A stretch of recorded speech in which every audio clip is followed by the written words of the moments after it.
返回值类型是否和实际函数匹配。那有时候这时候我们根本就没有指定返回值，所以它也没法检查，所以这时候呢，它只能睁一只眼闭一只眼，然后就不检查了。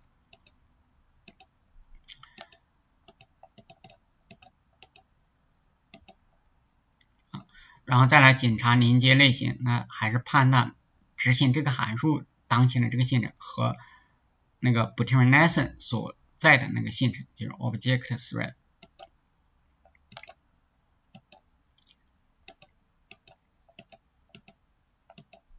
好，判断连接类型。那现在是 Queen connection 对列模式，所以它会通过这个 det 函数判断你有没有指定返回值，或者说你有没有要求接收返回值。那这个时候是为空指针的，所以是没有返回值。